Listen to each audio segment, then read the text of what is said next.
Hello everyone, welcome to the Totally Well Show. I'm your host, Joyce Strong. The Totally Well Show is a place where we get curious, ask questions, and explore everything to do with health, wellness, fitness, and all the things it takes to help you live the highest quality, most fulfilling life.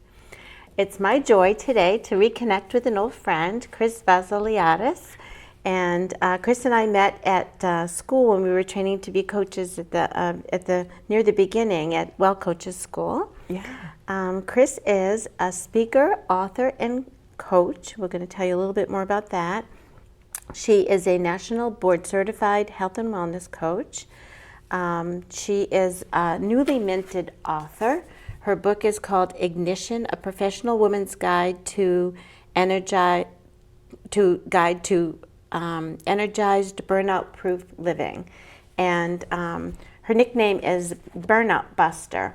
The book came out, by the way, just this April, so she's doing some book signings, and I think there's one coming up in August. Yeah, August 10th, I will be at the Barnes & Noble in Burlington. So if you want to get a signed copy, you can find Chris at her website, PriorityWellness.com, and on Facebook, Chris V, Priority Wellness.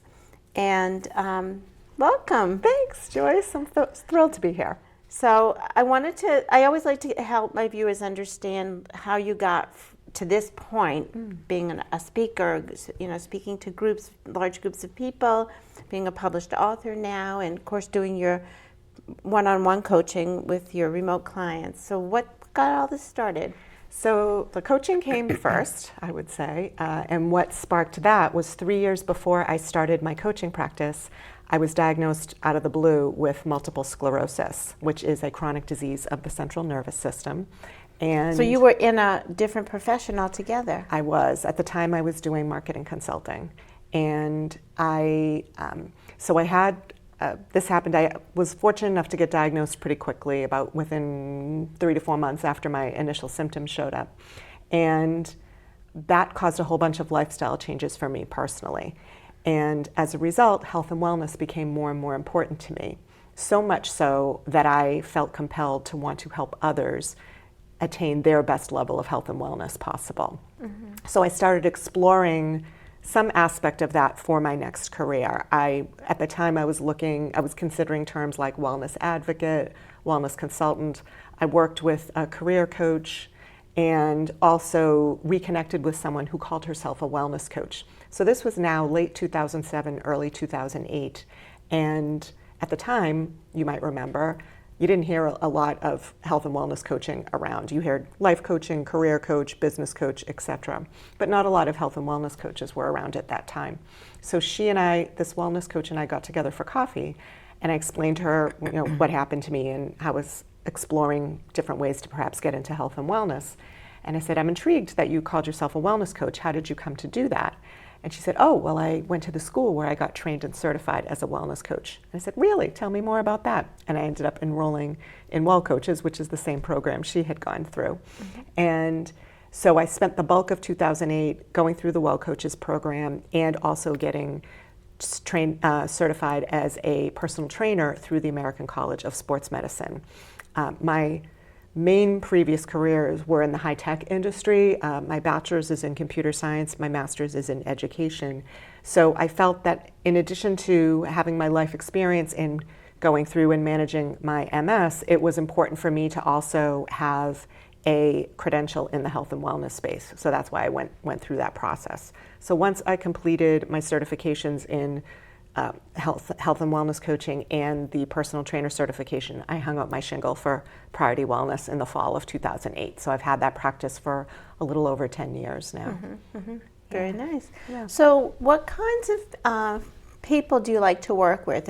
What kind of folks are drawn to you? So I work a few different ways. I have my private clients, and then I periodically take on different side gigs.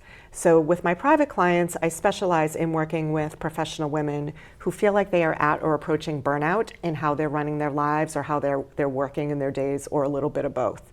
And typically those women tend to be in their 40s to 60s. And they feel like they're on the constant hamster wheel of chronic doing and sidelining their health. and they realize that that is not a sustainable way of being, and they want to make changes, but they just don't know where to begin. So I help them in crafting ways of being and ways of doing that they're basically living in conscious ways that elevate their health and wellness, and basically finding ways to function that don't compromise their health. So that's really what gets my juices flowing and what I love doing most in my practice. So that's where I specialize with my private clients. And then I also periodically take on different side gigs. I've been an online health coach for a major health insurer for a number of years. That was one of my past gigs. One of my current gigs is I work for a current healthcare company in the area where I facilitate shared medical appointments, some specializing on weight management. I'm about to start working and specializing in a group that is focused on diabetes management. And that's fun. So that's kind of like group coaching that I'm doing in person with those folks, where in my practice I work over the phone. Mm-hmm. So you work with a variety of clients, but I definitely picked up the energy that connected with this book of who you really feel that you're effective with. Yeah. I'm really curious about that population as well, and I feel a little helpless when I see what's going on. I'll see it with healthcare professionals. I see it with CEOs, executives. Yeah, absolutely. Where they say, we're not next September. I'm like, if you live that long, Yeah. So how can you, with your training, get a person who comes in who's knows they need help, and they see no way out of the box? How do you get started with that? Yeah, it's really helping them break it down. I think when people feel like they can't see a way out of the box, when it feels too big and it feels too huge, like they can't conquer it all. And what I reassure them about is, well, let's not try to take it all on at once. Okay. It's like, how do you eat an elephant one bite at a time? So, I help them, and it's easy for me to be objective and see, because I'm not caught in the muck of it like they are. So it's very obvious for me to see possibilities of where we can start chipping away and getting small successes and then building up on top of that. And there's many different facets to burnout and feeling stressed, and different ways that we can approach it. So it's really getting a sense of, well, what do they feel like they have a handle on? What is working well for them? What are their strengths? And look at that as a place of, okay, this is handled really well. What needs uplifting? And now how can we bring your strengths to elevate that? So it's really helping them break it down into chunks. And once people see like where they can gain an in or an advantage, and that makes it easier for them to start taking steps forward. So to help our viewers, I just had this idea of giving you a little scenario of how you might help a person. So say this person works, so say it's a woman, she works in a job where she's at a high level. So she's at, what do they call, C-level, C-suite. Yeah. So she's at a high level, so those people don't punch in and punch out, right? She has a family, so she's got minors or people she's responsible for. Sometimes by then they're teenagers, so they're going through transitions themselves, so there's often another layer of chaos, more than like, how do I get them to soccer camp? More like they're driving, taking drugs, something else crazy's going on, having trouble with school, got kicked out of college, who knows what other disasters going on. They travel all the time, so they're hardly ever home, or they're home briefly and then back on a plane again. They're on a plane, in a conference room, in a hotel, so they don't have time. There's that food that they need isn't available, or it's available at such a high price that they're not willing to pay that. $40 for 2 eggs. What else can I throw in there? They're responsible for all the employees who have mortgages, let me think if there's anything else. So that's probably a good start. That's probably it, yeah. So, and they come to you because they want to lose weight. Yeah, yeah. So, yeah, so first of all, I'm exhausted even hearing all that. And it feels really heavy, doesn't it, to say all that out loud. And you know, some people might think that's hyperbole, but I've spoken with people who that's their life.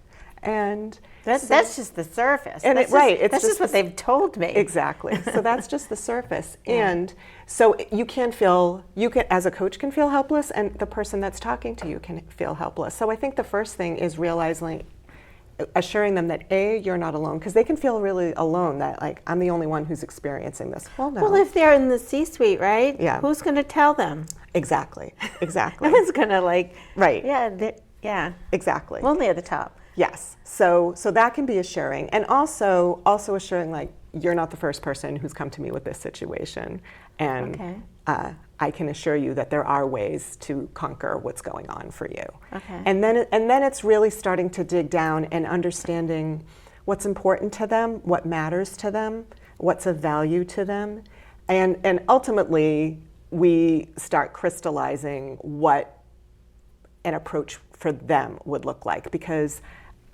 I don't have like this magic solution that I use on every single person, one silver bullet solution. It's customized for everyone to figure out what matters to you in your life now, what's real for you in your life now.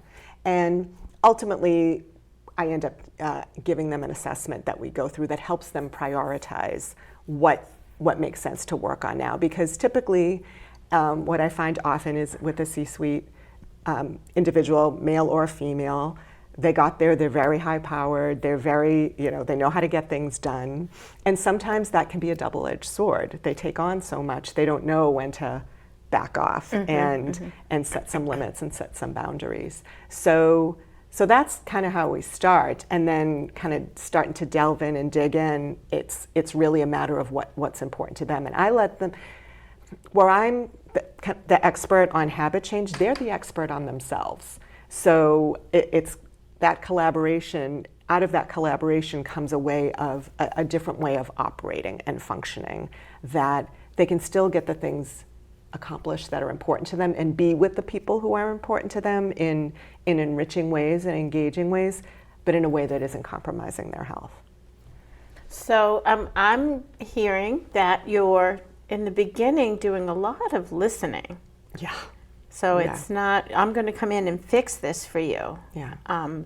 You're a teammate, a partner. Yeah. But a lot of asking great questions to be able to understand their goals and what they're going through, what their priorities are.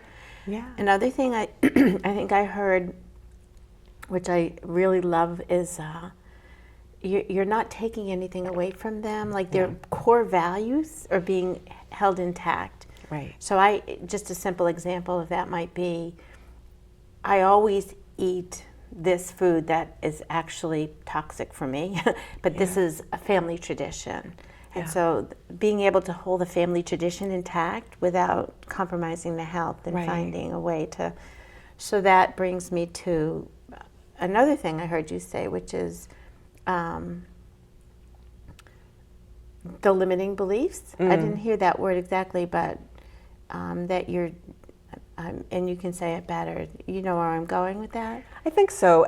Do you mean the stories that sometimes people have for themselves, and how like it has to be, it's kind of black and white, like this is the way it is. And I will gently push people on that, like, really? Tell me more about that. Like why, what brings you to say that? Yeah. And not in a, more coming from a place of curiosity versus like, oh no, I know a better way. It's really, listening and learning more about them and what makes them tick. And so, and not only to educate myself, but really to make them aware of kind of the stories that or the tapes that they're playing in their head and what they're listening to, versus really pressing pause and taking a step back and say, is this what I want to create for myself? And is this the kind of environment that I want to have? And do I need, maybe all this stuff needs to get done. Does it all need to get done now? Do I need to be the one doing it? Are my standards where they should be? Can I ease back a little bit? And am I Am I trying to be perfectionistic on everything? Or are there things that I can give myself some slack on and bring others in, whether it's other family members or service professionals or co-workers or delegating more to their whatever. There's so many different ways we can offload when things are not when we realize our plate is way too full. And it sounds like these potential solutions aren't just, oh, here, you should do this because this worked for me or for someone's. You're really collecting information and then helping people just think outside the box and brainstorm.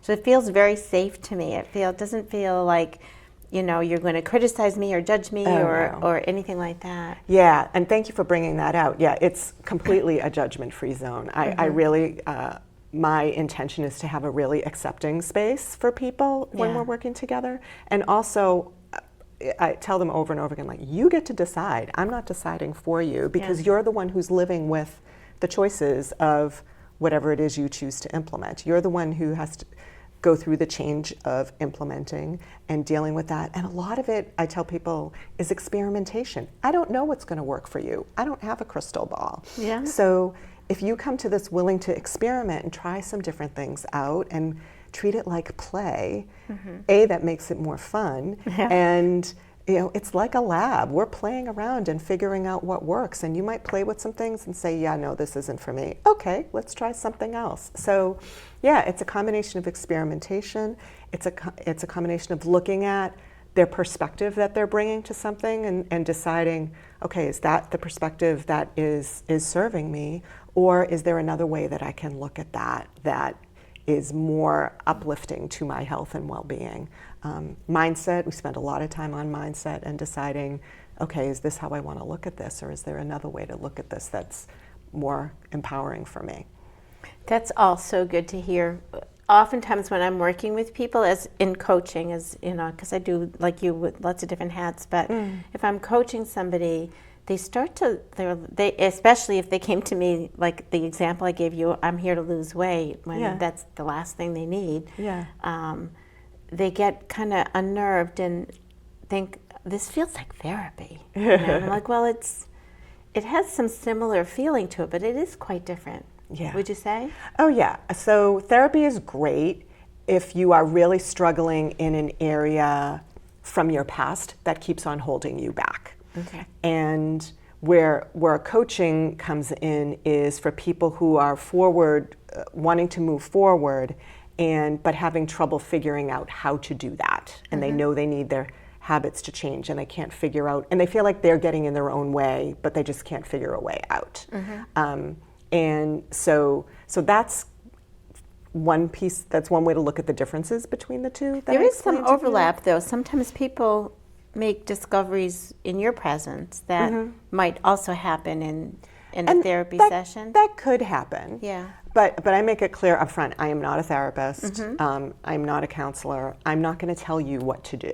And not to say that that's all what counselors do. I know that they advise and things like that. But yeah, really underscore for people that they are in the driver's seat, that they get to decide. We will brainstorm different options together. Of course, I've seen patterns that have worked well for different folks, and I will share that. But ultimately, they get to decide what changes they want to implement and when. And often, it's also helping them assess whether or not they're ready to make a change. They might not, you bring up the weight loss situation, and there are many factors that can affect weight. The top ones tend to be how they eat, how they move, stress, and sleep. They might not be ready to do the exercise piece. Okay, then we won't do that. Well, what are you ready to work on? And so it's help, or they want to exercise, but they don't want to go to the gym. No one says you need to go to the gym. We can there's many different ways to move. And often that's kind of eye-opening for people to begin with. Like, oh, okay, I don't need to, well, gee, I don't know what else to do. And because a lot of times people haven't even pressed pause because they are running so hard and running so fast to even consider another possible way to exist. And that's what I find a lot of people get out of this experience, is really seeing other options that they would either not come up with on their own, or it would take them a long time to come up with on their own. I heard a good coaching question that ties right into that. May I share it? Yeah. I have to think slowly so I can remember it. So what is it that you know you need to work on that for whatever reason you're not ready, and that's okay? Yeah. Yeah. No, it's a great question. Yeah. And it sounds just like what... And again, it goes back to this, one of the stories that I see women have in their heads a lot is they're living under this thing like, I should be able to do it all. Well, who says? Yeah. Who says? And the thing about that question that was pointed out to me is if I come to you and you say, Joyce, what do you need to work on? And I admit to something, I'm thinking that as soon as it comes out of my mouth, we need to start. So say it's weight, and I say, well, I want to lose weight. I'm not ready to do it. I can't tell you that because I'm going to assume that you're going to make me work on that. Yeah. So I love that you help people see that this isn't judgment-free. We can work on whatever you want when you're ready. Yeah. But we can still talk about it. We can still get it out on the table because that in itself is such a relief. Well, and getting it out on the table is also helpful because just because someone says they want to work on X, whatever it is, losing weight, stress, what have you, the discussion that comes out of that is a lot of uncovering and peeling the onion on, well, why is that important to you? Why do you want that? And often out of that discussion, something else might bubble up that's more important to them. Well, I want that so I can ultimately do this, or, so that's, and it's, again, helping them see for themselves why it's important and what truly deeply matters. And if someone feels like they'll be happier or be able to do stuff or be more active or what have you, we look for ways to do that now versus waiting until you get to that place. Well, how can we start making ways to create that, some element of that for you now? Which takes me to the next question so beautifully that I want to ask you. I heard you say earlier the word habit. I recently read James Clear's book on atomic habits. I don't know if you've seen that one yet. That one. He's very well done, but similar to stuff I know that you know already. But that little process of, when somebody says, I went ice skating, I'm a hockey player, right? So the first time I put on hockey skates, I fell on my face. Well, if I had given up then, I never would be an accomplished skater like I am now and be able to take that to coaching ice hockey and skating with high school kids. So it takes practice. And so this whole thing of habit building, maybe you can share a little bit about some small steps people can take, like with this CEO that I was talking to you about earlier, and how she might even just chip away at. Well, really, it starts with noticing, and just you could start doing simple things like noticing when you get up in the morning, what's the first thing that pops into your head?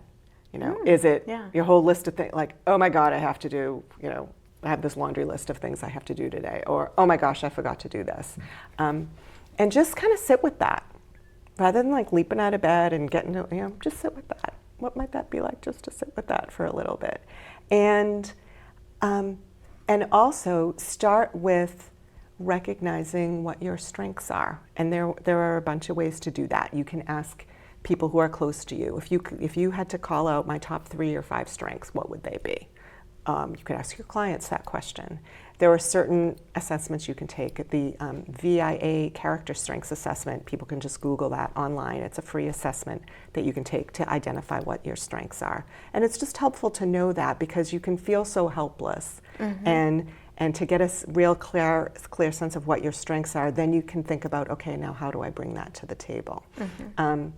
And again, what are some small things you can do? If eating is your thing that you want to do, I would say the first thing to ask yourself is how much water are you drinking daily? And if you're not drinking that much water, start adding a glass of water when you wake up in the morning. So that could be a simple, like this week we're going to work on a process, whether it's get a different water bottle or the time of day you drink or certain triggers or layering habits together that will help brush your teeth and drink your water. Yeah, yeah. And really just thinking about, you mentioned goals, and ultimately we do get to goals, but it's before we even get there, it's really deciding like, well, what's really important to me now? And sometimes that's, you can hash that out on your own, journaling, what have you. Sometimes it's talking with a close friend and really identifying what really matters most and what's important most to me. If I spend any time on anything, what's the most important thing for me now, and why is that so important?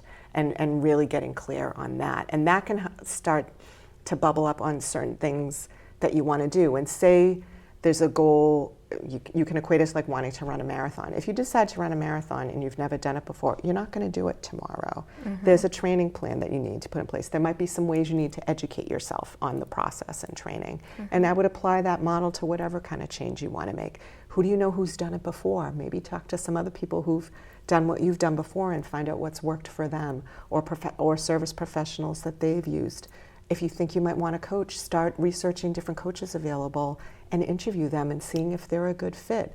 As you and I were talking before we got on air today, there's a lot of different health and wellness coaches. We all have our own specialty. We all have our own energy, and chemistry match is so important. So you want to make sure that the person that you choose has the right chemistry for you in the manner that you would be seeking. Yeah. Those are all great ideas. It's so exciting for me to talk to another coach who gets this and who, I've known you before, but and also over time to hear your whole evolution. And I think anybody who would want to work with you would be really lucky, because they've got so sweet. The accountability piece, and they've got, the wisdom, your own personal experience, and then your own wisdom over time of having coached so many people in different venues, so that what did they used to say in coaching school? My confidence in you is greater than your doubt. Do you remember that? Yes, yeah. And I remember that from well coaches. Yeah. And so I often will say that, like, a person can walk in and be, 200 pounds, 150 pounds overweight. And I'm like, this is different. We're going to succeed. I have no doubt. And I say that with all authenticity. Right. And I can see that with you, and how lucky people are to walk into that. And just that feeling of like, she means it. She trusts me. I don't know how, but it's going to happen. Yeah, people just ultimately want to be heard. They don't want to be a number. Yeah. And it's so rare today that people feel accepted and not judged and seen.